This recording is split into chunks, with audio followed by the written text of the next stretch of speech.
টাকির ঐতিহ্যবাহী পূবের জমিদার বাড়িতে ধুমধাম করে শুরু হয়েছে পুজো। প্রায় ৩০৩ বছরের পুরনো এই পুজো বাড়ির ঠাকুরদালানে ভিড় জমিয়েছেন দর্শনার্থীরা। একসময় যেখানে পশু বলি হতো, এখন তা পরিণত হয়েছে কুমড়ো আর আখের বলিতে। সকাল থেকেই নিয়ম মেনে শুরু হয়েছে মায়ের পুজো। অষ্টমীতে মায়ের ভোগে পোলাও, আলুর দম, ৫ রকমের ভাজা রাখা হয়। অষ্টমীর সন্ধ্যায় নারকেল, নাড়ু, খই বিতরণ করা হয়।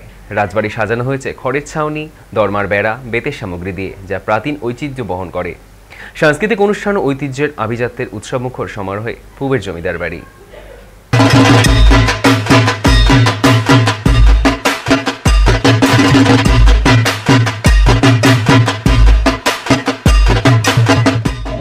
প্রাচীন পুজো টাকির ঐতিহ্যবাহী রাজবাড়ি অর্থাৎ টাকি পূবের বাড়ির প্রায় ৩০৩তম বর্ষে এবারে পদার্পণ করছে। রীতি মেনে চলছে যে পুজো পাঠ, তার পাশাপাশি দুপুরে রয়েছে সন্ধি পুজো, তার পাশাপাশি ৫ ভাজা দিয়ে কিন্তু রয়েছে ভোগ।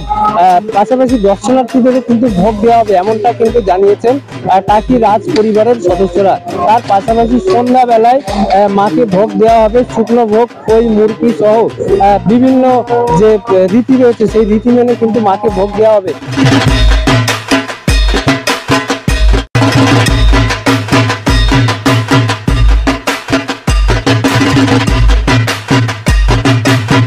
এলাকার মানুষ এবং এলাকার বাইরে থেকে প্রচুর মানুষ, বসিরহাট, হাসনাবাদ থেকে মানুষ আসেন এখানে, কারণ যেহেতু এটা বাড়ির পুজো এবং বাড়ির পুজো বলে শুধু নয়, এটা যেহেতু আমাদের একটা অতি প্রাচীন পুজো এবং এর একটা আলাদা মাহাত্ম্য রয়েছে, সেই জন্য সবাই এসেছে এখানে।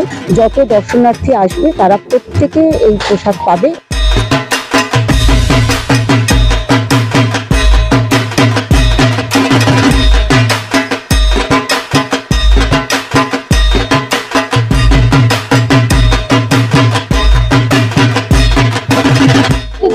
এই রাজবাড়ি ঐতিহ্যপূর্ণ, আর আমাদের খুব ইচ্ছা ছিল আরেকবার আসার, কারণ আমার দুজন বন্ধুরা সম্প্রীতি নিয়ে এসেছে। কারণ মনে ছিল যে এত সুন্দর করে দুর্গা পুজো আসলে শুধু আমি এসে করতে না, আমার যারা খুব ক্লোজ ফ্রেন্ড আছে তাদেরকে দেখাই, এগুলো সবই খুব ইতিহাসে অনেক গল্প এখানে লুকিয়ে রয়েছে।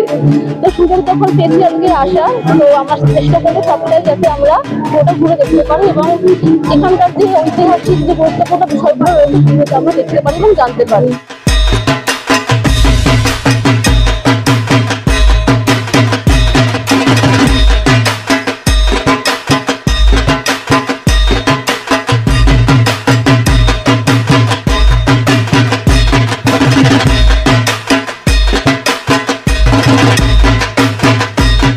টাকি রাজবাড়ির এই পুজোকে ঘিরে রয়েছে একাধিক আবেগ, যা কিন্তু জানাচ্ছেন পরিবারের সদস্যরা। টাকি এই রাজবাড়িতে দেশ বিদেশ সহ বিভিন্ন প্রান্তের পর্যটকরা ভিড় করে থাকেন।